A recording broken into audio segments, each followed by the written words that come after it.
to the garage where I have everything set up. It feels a little heavy. This is Tommy L Garage, after all. Where else should we spin the honey other than my garage? Okay, so we've got most of it that's capped. The idea is, by the way, I got myself this cool holder. It technically fits onto a bucket, but I only ordered one bucket, so we're gonna use the bucket for the to collect the honey. Now the idea is to use a knife to cut it like this. My father-in-law is directing me off camera. The idea is to uncap it, put the capped stuff inside. We're gonna drain it later, and then uncapped frame, we're gonna put it in a spinner. All right, so, some people do it faster. Ah, look at this.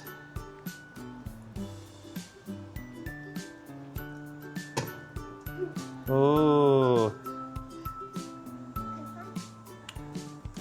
And then here, we're gonna use this metal brush to basically open them up. So we've got to make sure everything is open. The other one is fine. Now we're gonna put this in a box. We gotta leave some to the expert. Let's see how the expert does it. Look at this, years of practice. Now this is the kit that I purchased for extracting the honey. Simple spinner, I'm gonna link it down in the description of this video. Didn't break the bank, pretty affordable, very, very high quality.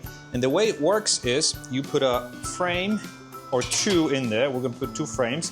And then as you spin it, the centripetal force basically forces the honey out of it, you can see, and it drips to the bottom, right there. Right there. Drips to the bottom. Once it's filled up, you have a valve here, TLG branded container. You have a valve that you will open up. It'll go through 2 sets of strainer, a wider one and there are more narrow one, and the honey will drain all the way to the bottom. It's moving. One of the things to point out as we're going through this process, get yourself a bowl of water ready with some towels, because everything gets really, really sticky. And then sometimes this thing can work in autopilot. You spin it, and it spins. Wow, this is, by the way, this is the end of the second spin. So we've spun, 4 frames.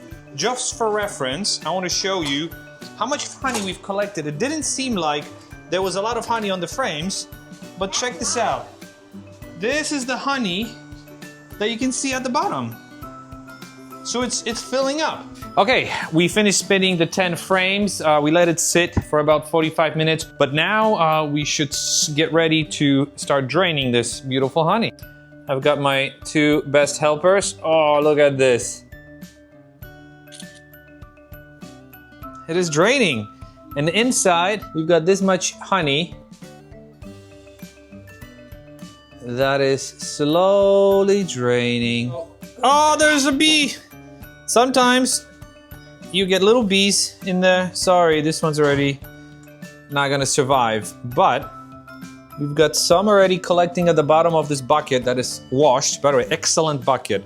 I'm gonna link it in the description. Everything that I'm using here, I'm gonna link it for you. This is how much honey we have left. See, it's squishing. So let's squish it and let's give it some additional help. Oh yes. Look at this. Look at this. I almost forgot that we should put the wax clipping in the strainer because there's still some honey in there. Okay, by the way, I do have to say the honey is really good. It is so good. Tomorrow I'm gonna make crepes for the family with honey.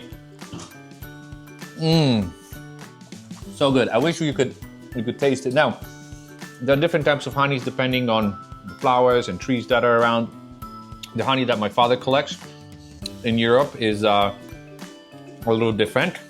Has more flavor because he's surrounded by fields of wildflowers. This is more, I want to say concentrated, but also sharp, if that's the word.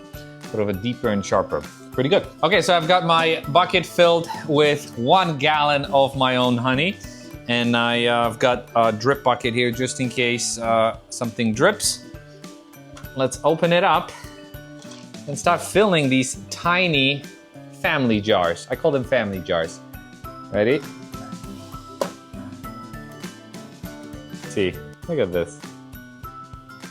Eventually.